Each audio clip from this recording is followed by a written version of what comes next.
இந்த விஜய் களத்துக்கு வர்றது ஒண்ணு புதுசு இல்ல கண்ணா. எப்போ எப்போ எப்போ வந்தாச்சு.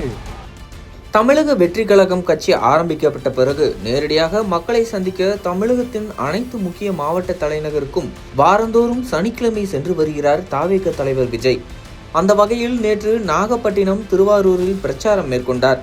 முன்னதாக நாகப்பட்டினத்தில் பேசும்போது ஏற்கனவே 14 வருடங்களுக்கு முன்னால் நாகை மீனவர்களுக்காக இங்கே வந்து பொதுக்கூட்டம் நடத்தினேன் என குறிப்பிட்டிருந்தார். அப்போது என்ன நடந்தது, எதற்காக விஜய் வந்தார், என்ன பேசினார் என விரிவாக பார்க்கலாம். இலங்கை கடற்படையால் தமிழக மீனவர்கள் கொல்லப்படுவதை கண்டித்து நடிகர் விஜய் அப்போது தொடங்கிய விஜய் மக்கள் இயக்கம் சார்பில் நாகப்பட்டினத்தில் பிப்ரவரி 22, 2011 கண்டன பொதுக்கூட்டம் நாகப்பட்டினம் காடம்பாடி சாலையில் உள்ள VTP கல்லூரி மைதானத்தில் நடந்தது. உலகின் கவனத்தை மீனவ சமுதாயம் மீது திசை திருப்ப நீங்கள் ஒவ்வொருவரும் இதில் பங்கு பெற வேண்டும், உங்களில் ஒருவனாக நான் உங்களை அன்புடன் அழைக்கிறேன் என்று விஜய் அழைப்பு விடுத்திருந்தார். விஜய் மக்கள் இயக்கம் சார்பில் நடைபெற்ற அந்த கண்டன கூட்டத்திற்கு நடிகர் விஜயின் தந்தையும் மக்கள் இயக்கத்தின் பொதுச் செயலாளருமாக இருந்த இயக்குனர் SA சந்திரசேகர் தலைமை தாங்கினார்.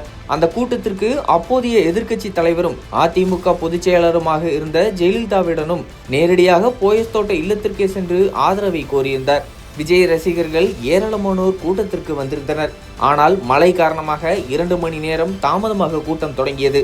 விஜய் மேடைக்கு வந்து ஒரு சில வார்த்தைகள் மட்டுமே பேசினார்.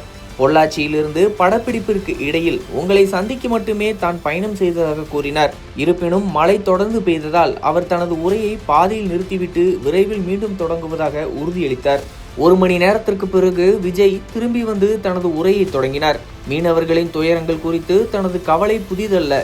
எம்ஜிஆரின் படகோட்டி படத்தை பார்த்த தருணத்திலிருந்து நான் மீனவர்களின் அனுதாபியாக மாறினேன் என்று அவர் கூறினார்.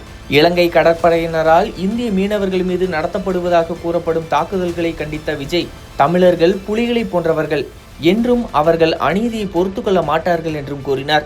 மீனவர்கள் மீதான தாக்குதலை தடுக்க உண்மையான நடவடிக்கைகளை கோரி தனது ரசிகர்கள் மத்திய மற்றும் மாநில அரசுகளை தந்தி மூலமாக தாக்க வேண்டும் என்று அழைப்பு விடுத்தார். மீனவர்களுக்காக குரல் கொடுக்கிறதும் அவங்களோட நிக்கிறதும் நம்மளுடைய கடமை, நம்மளுடைய உரிமை. நான் என்ன இன்னைக்கு நேத்தாங்க அவங்களுக்காக குரல் கொடுக்கிறேன். இதே நாகப்பட்டினத்துல 14 வருஷத்துக்கு முன்னாடி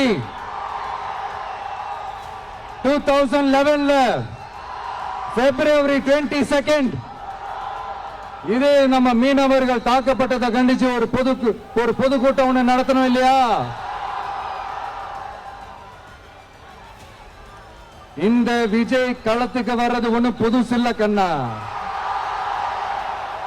எப்போ எப்போ எப்போ வந்தாச்சு. என்ன ஒண்ணு, முன்னாடிலாம் விஜய் மக்கள் இயக்கம் என்ற அந்த இயக்கமா வந்து நிற்போம். இப்ப தமிழக வெற்றி கழகம் என்ற அந்த ஒரு அரசியல் இயக்கமா வந்து நிக்கிறோம். அவ்வளவுதான் வித்தியாசம்.